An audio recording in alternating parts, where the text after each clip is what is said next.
Okay, we're going to start a couple of minutes early. So this is Committee of Adjustment, Middlesex Center for May 21st, around 3:30. Got a little preamble before I get into the meeting. And first of all, welcome to our new updated and expanded municipal office. In case you haven't looked around, it's been here open for about a month. Hopefully you enjoy the council chambers. We think the new office is quite beautiful. For those of you present who wish to speak to one of the files, there's a place up front. So whether the applicant or their agent wishes to speak or answer questions, there's a couple spots right in front of me. You press the middle button, it'll turn red. I'll release it. When it turns green, you can go ahead and speak. So that's how that works. We have 4 files today, and right now we have, and I'm hoping no correspondence. We have no correspondence on any of the files. So I'll begin the meeting with the preamble. But before I do that, I have one other thing, and that is to talk to you about the process that occurs during this committee meeting. So I'll introduce the file as the chair. The planner assigned to the file will present their report. And there's one planner here today that's done them all. It's Dan Fitzgerald over here. The applicant or their agent can ask questions or make comments. You come up, press the button.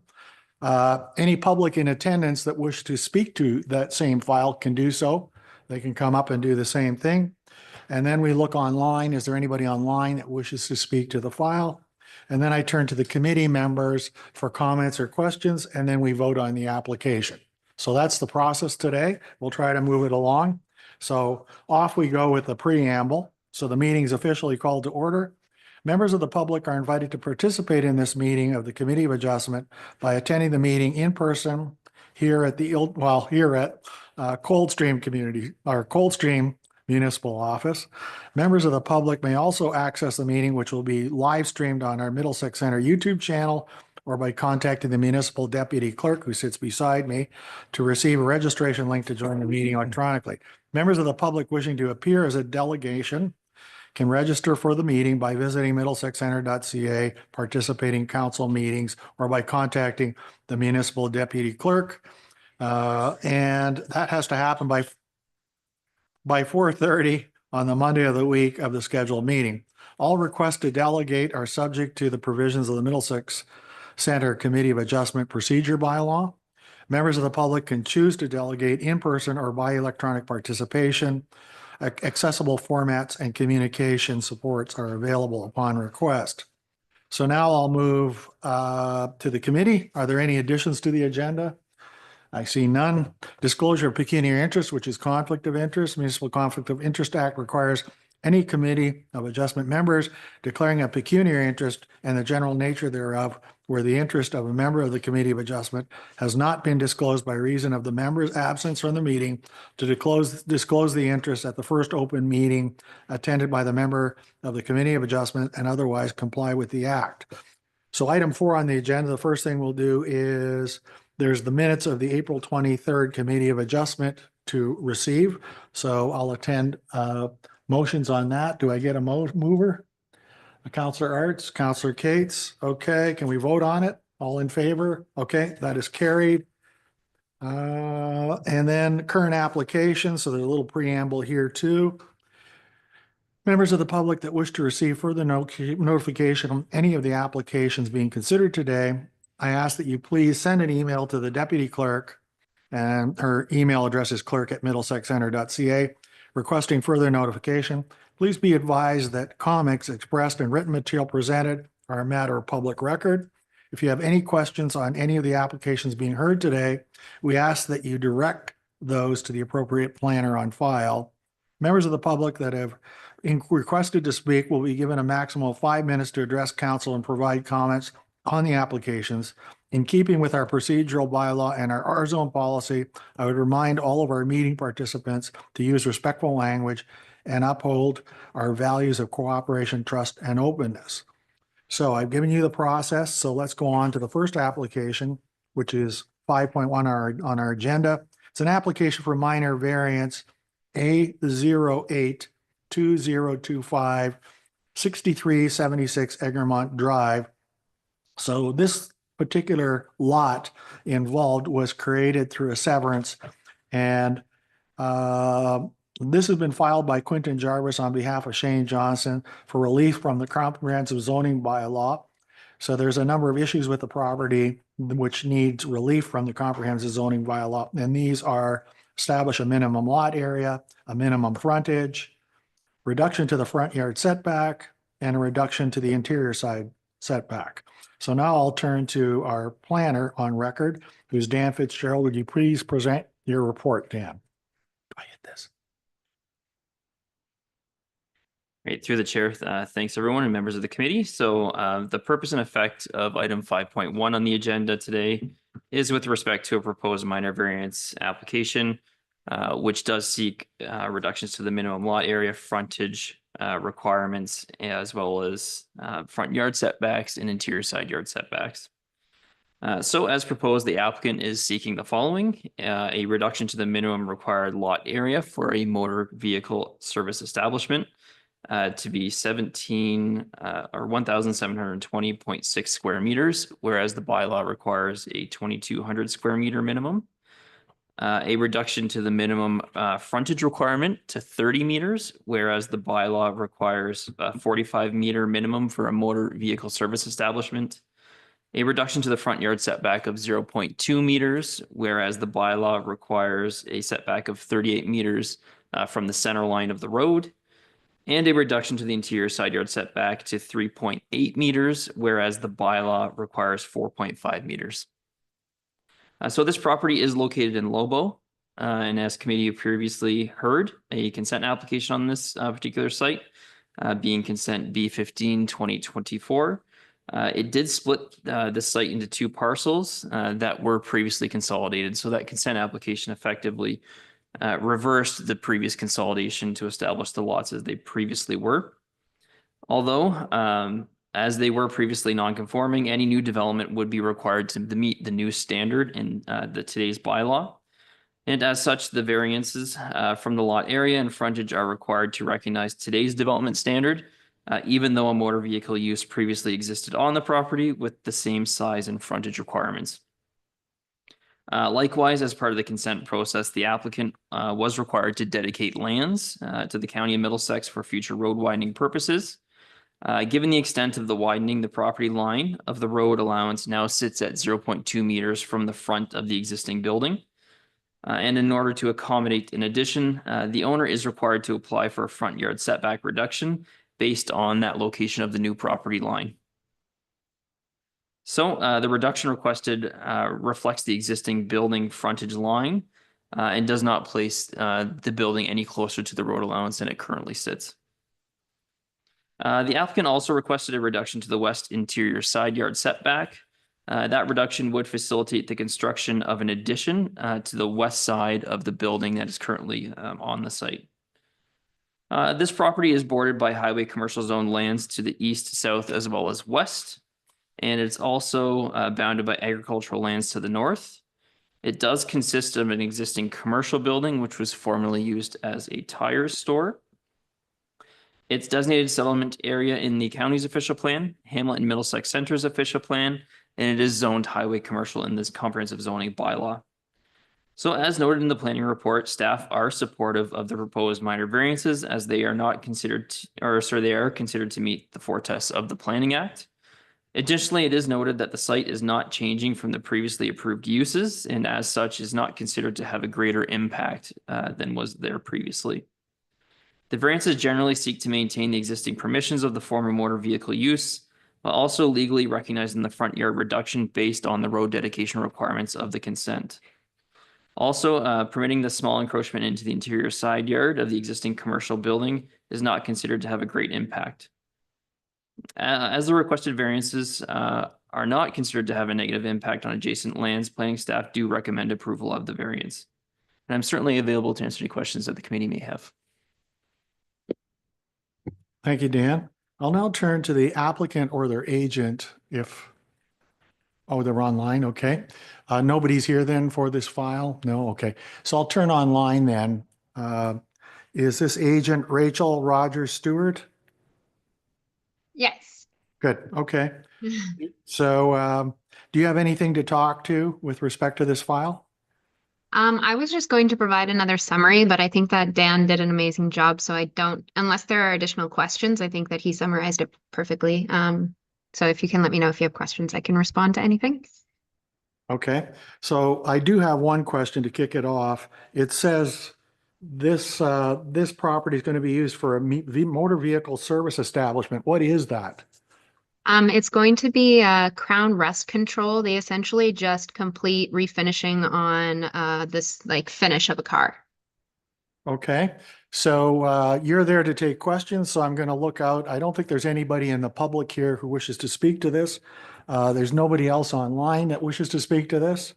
So now I'm going to turn to committee members for questions or comments. Anyone? Nope. Okay, we're clear there. So now I'm going to entertain motions to move to vote. So mover, Counselor Shipley, Counselor Coles, all in favor? Okay, that's carried. It's approved. Well done Okay, with thank you. well done with your presentation. Thank you. Have a great day. Okay, thank you. Okay, moving on to 5.2, another application for minor variance. It's A092025 156 Oxbow Drive. This minor variance application is filed by Brian Partridge on behalf of PW Holdings Limited for relief from the comprehensive zoning bylaw. So what they are seeking here is this was a single parcel that was severed into three parcels, and they're seeking reductions to the minimum required lot areas and lot frontages for both the two severed and the one retained parcel. So having said that, I'll turn to the planner on file, who is Dan Fitzgerald. Take it away, Dan. Yeah, so through the chair, item 5.2 on the agenda is a request for minor variance for a property that's located at 10056 Oxbow Drive. The purpose and effect of this particular application is to seek relief from the minimum frontage as well as lot areas, which would legally permit the creation of two new single detached dwelling lots in Kamoka. So as committee may recall, consent application B16 and B19 2024 did come before the committee to create two new residential parcels while maintaining the existing on a separate retained parcel. As a condition of the severance, the applicant was required to apply for and successfully receive a minor variance to recognize the reduced lot area as well as lot frontage requirements for both the severed parcels as well as the retained. So as proposed, the applicant is seeking relief for lot areas of 860.7 square meters and two 757.3 square meter parcels, whereas the bylaw requires a minimum of 930 square meters. It also seeks to establish a minimum frontage requirement of 20.1 meters for the retained lot, as well as 21.4 meters for both of the severed lots, whereas the existing zoning standard requires a minimum frontage of 24 meters. So this property is surrounded by low density residential development on all sides. It is zoned urban residential first density exception 3. It's designated settlement area in the county's official plan, as well as residential and Middlesex Center's official plan. So the application was circulated to internal and external agencies, as well as groups in the public. No comments or concerns were raised, and I did not receive any correspondence from the public on the file. I have reviewed the application against the four tests of the Planning Act. The lot size and frontage reductions are consistent with the provincial planning direction to create more lots with less, leading to more efficient uses of land. As such, planning staff do recommend approval of the proposed variance. Thank you. Thank you, Dan. Now I'll turn to, is the applicant or their agent here? No? Okay, so I'll move on to, is there anybody from the public here that wishes to speak to this file? No? I'll look online. Anybody online? Nobody's online. I'll now turn to committee members for comments or questions. Yes, Councillor Coles, go ahead.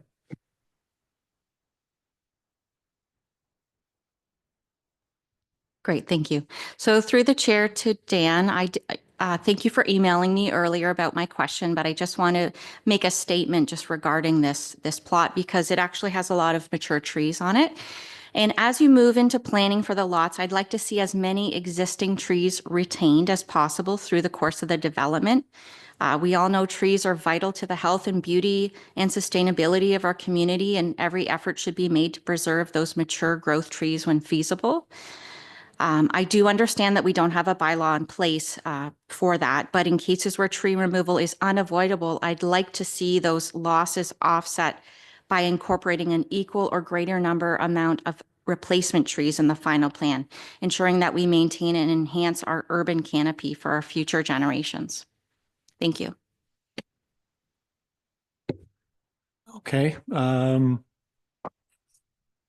Dan, is this a site plan issue, or do you contemplate putting this in your report as a condition?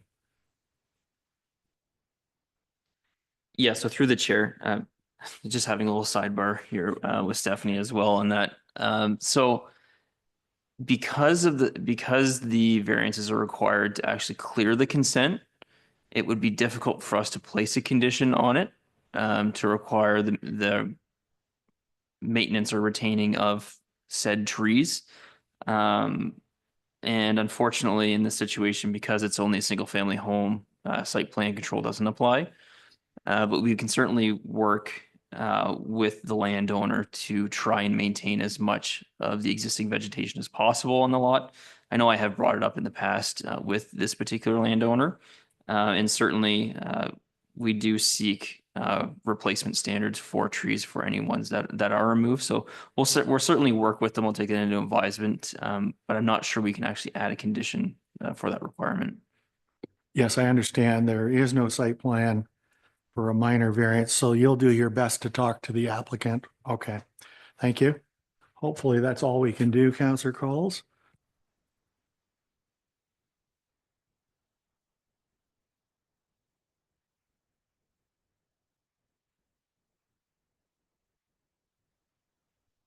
Okay, just down to council questions. Sorry, I lost my train of thought there. So any comments or questions from council? And that's what triggered the Councillor Coles. Yeah, okay, lost my train of thought. Any others? No. Okay, then let's move on to tabling this for vote. Do I have a mover? Councillor Kate, seconder? Councillor Coles. Okay, let's vote on it. All in favor? Okay, that is carried. Sorry, lost my train of thought there. Okay, I'm going to move. So that is approved. I'm going to move on to 5.3, application for minor variance, A10-2025, 205 Edgewater Boulevard. So this minor variance application is filed by Philip Alves on behalf of Mark Hasek, again for relief from our comprehensive zoning bylaw criteria. And what they're trying to do is, they haven't built this house yet, I presume, but they want to add on a covered patio and associated storage area. And what that does is it moves the percentage coverage on the property to 35.86% versus our criteria, which is 35. So I'll leave it there and I'll turn to our planner, Dan Fitzgerald, to present his report. Yeah, through the chair, thanks members of the committee. So item 5.3 on the agenda is a minor variance to increase the maximum lot coverage requirement for a single detached dwelling on a lot that is zoned urban residential first density. So as proposed, the applicant is seeking permission to establish a lot coverage of 35.86%, whereas the bylaw permits a maximum lot coverage of 35%. The applicant is also seeking a reduction to the proposed rear yard setback at 7.64 meters, whereas the bylaw requires a minimum setback of 8 meters for the single detached dwelling. And the effect of the variance is to permit the construction of an addition to the dwelling, that being an attached rear porch with an enclosed portion for storage.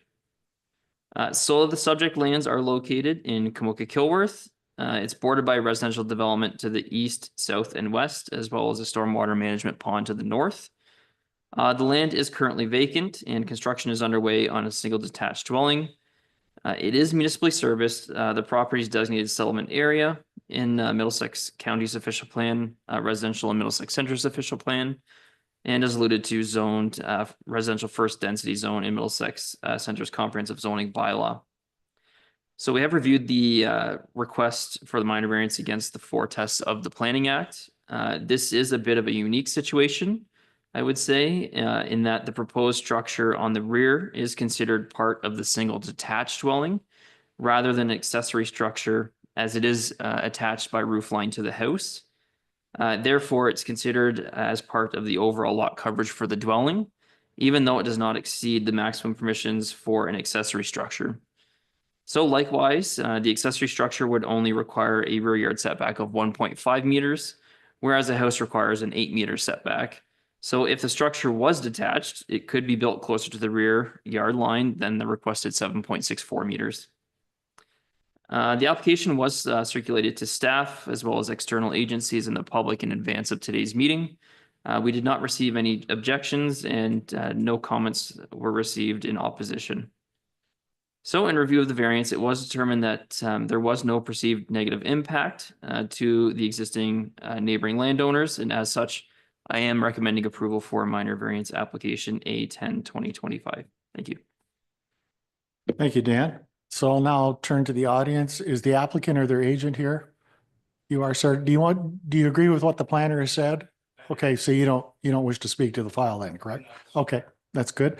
And anybody else here wishing to speak to the file? No. Anybody online? No. Okay. So committee members, questions or comments? Okay. I'll accept motions. Anybody? Counselor Cates? Whoops. And we'll get this eventually. So I'm going to call the vote. Is that it? Okay.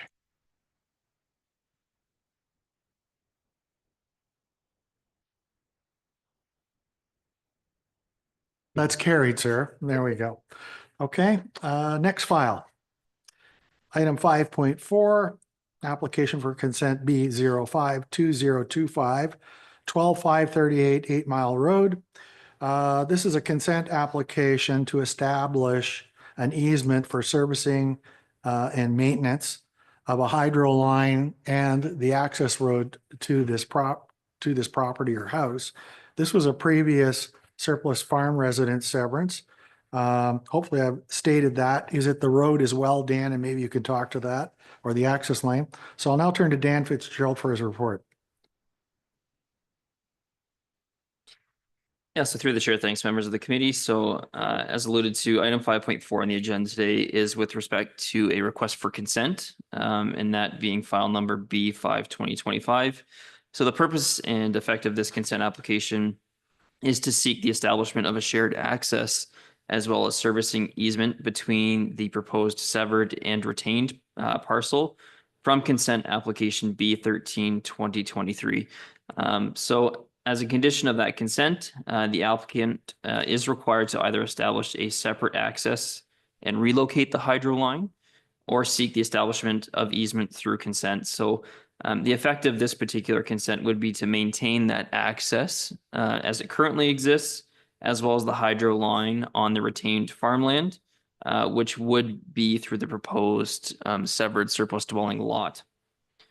So the land is designated agricultural in Middlesex Center's official plan, and it is zoned agricultural A1 in Middlesex Center's comprehensive zoning bylaw.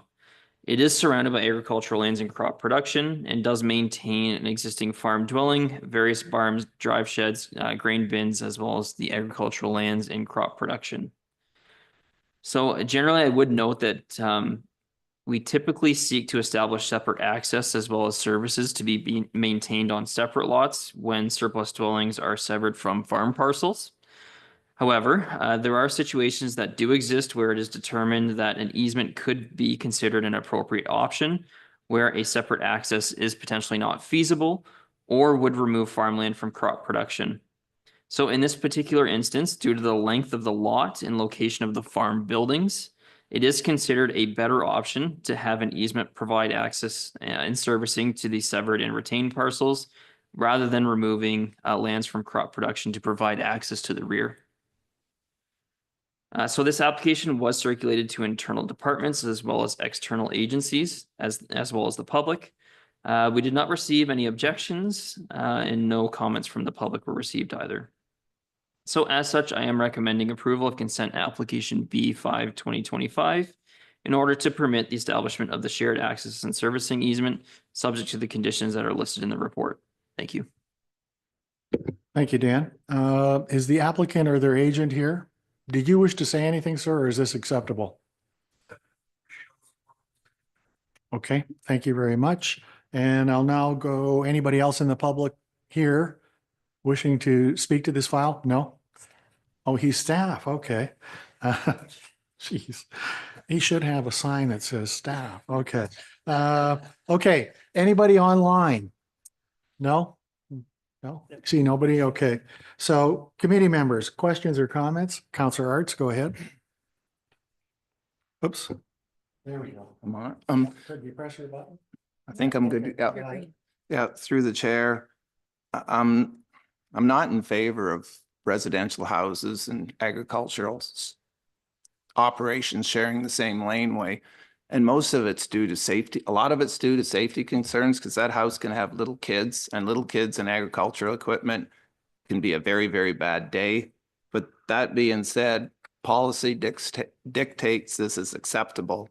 So my personal feelings are irrelevant and I will vote in favor of the applicant. Thank you. There, go ahead. And let me release this. Thank you. Through the chair to Dan, just a quick question. I don't see it in there, but was the well ever connected to the barn? Like, does the well feed the barn? If it does, I'm assuming that'll have to be a disconnect. Yeah, so through the chair, one of the standard conditions that we do include is to remove any water services from any of the existing farm buildings. And that is more so not necessarily related to sharing of the water service, but more so related to removing any potential ability to house livestock in those existing agricultural structures. Thank you. Okay, anything else from committee members? No, then I'll accept motions. Mover, Counselor Shipley, Counselor Arts, all in favor? That is carried. Okay, those are our 4 files completed. We move to correspondence. There is no correspondence to deal with today. Does the committee have any other business? Anyone? No. So I'll move on to adjournment. Can I get a mover and seconder? Counselor Coles, Counselor Cates. Let's vote on that. All in favor of adjourning? There we go.